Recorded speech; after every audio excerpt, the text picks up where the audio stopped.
Hey guys, welcome back to my YouTube channel. I'm here to talk about Power Book Episode 7. Let's get right into it. This episode starting out with the kids being in class, finding out who won the fellowship. Tariq thought he was going to be able to get the fellowship so that way he could graduate early and get back to doing what he's known to do out in the streets. But unfortunately, he didn't make the list at the start of the episode, so he seemed pretty bummed out about that. Following the announcement about who made those fellowships, which actually included his little girlfriend on campus, Lauren, they talked about the sex week going on at the school. So you know how college kids get down. It was a week to talk about sexual awareness and making sure people are wrapping it up and practicing safe sex. So the students had said that at the end of the week it was going to be like this big party on campus, a frat party thrown by the Qs on campus that was all about like sex and orgies and things of that nature, which I know nothing about because I never went on my campus, period.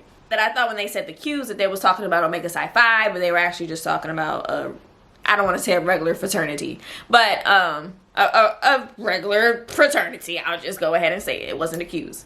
It was a lot of tension and beef still going on between Mary J. Blige's character Monet and her son Kane after he kind of smacked her down in the last episode, and then their dad had the police officers up at the prison to, you know, put a hand on him for putting his hands on his mother, because you don't do that. He ended up getting into a situation where he did like a robbery of a church and stole from the pastor and all of those different things, stole money, and he got real hot, so he went into hiding.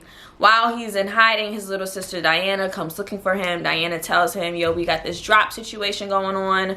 Drew is not the one to normally handle those type of situations, just in case things get escalated. They like to have the hothead Kane there. Kane said that he would show up to try to be in good graces with his family, but then he gets picked up by the police for the robbery incident. After he gets picked up from the police, the Spanish boyfriend of the mother ends up going to bail him out. But while he's arrested, another situation, the actual situation did occur between Monet and whoever was there to do the drop. After she said that she was only going to be able to pay half, she ended up having to shoot the guy, kill the guy, and luckily Tariq was there, you know, basically acting like his father Ghost, and was like, look, we got to clean this up and get us out of that situation.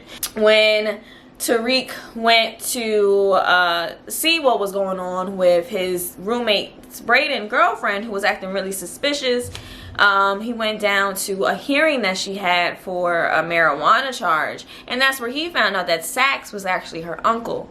So now that he knows this truth, he figured out a way to get Braden to break up with her by saying that the girlfriend was trying to sleep with Tariq, which he doesn't necessarily say that happened. He couldn't prove that happened, but he did come to the conclusion that there was something going on with her, trying to get details and information from him, and he had to get her out of the situation. So he ended up getting Braden to believe that the girlfriend was trying to cheat on him with Tariq and X'd her out of that situation. Kane, aka Bobby Brown, ends up talking to the detective who is dating the mother, Monet, aka Mary J. Blige, and they ended up saying like Tariq is trying to come through and change the roles and the dynamics of how they're running this family business. And they were like, the main thing we got to do right now is try to get Tariq out of the situation. So I don't know what's going to happen going forward, but it seems like tension is building up between Kane's character, aka Bobby Brown, and Tariq. I think we're gonna definitely see them come and get into some type of beef situation. Maybe somebody's gonna get shot or killed, but it's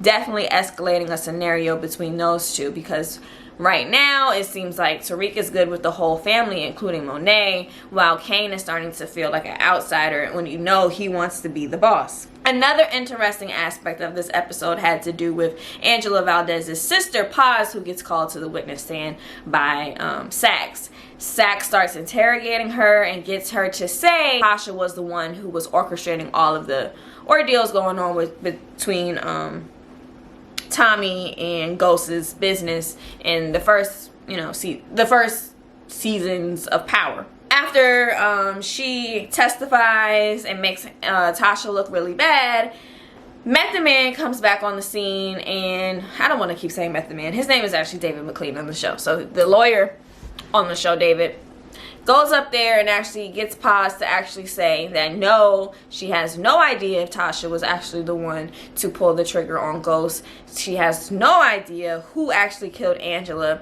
And it could but she does say it was Tommy Egan, but she has no proof that it was Tommy. She has no proof that Tasha was running the organization, and she has no real reason to say that Tasha deserves to go to jail. So they ended up getting themselves out of that situation, which was really good. But after they come out of the courtroom, Saxe and Davis are beefing. David are beefing now because they were supposed to be working together to get Tasha off and Tariq booked.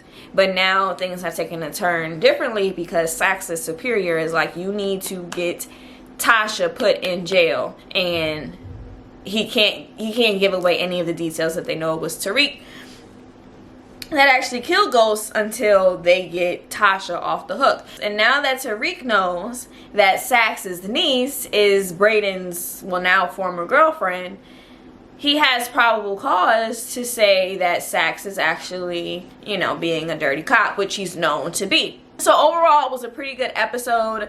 I hate to say it this way, but the professors on the show, they're not giving me enough life in their storylines. Like, I get it, they used to go together, then they broke up, and then one has like an anger sex issue situation, and then the other one is sleeping with the basketball player that's Monet's nephew in the show, that Tariq does all of his homework. But it's still just not giving me relevance. I don't know if that goes for you guys, but that was basically what happened. If you haven't seen that yet, like, they basically clashed when he found out that the lady professor is sleeping with a student. Well, he didn't necessarily have proof of it, but when he showed up at her house, she saw like different books and stuff that looked like they were students' books, as well as condoms from the sex week seminars that were going on. So that was like the other thing.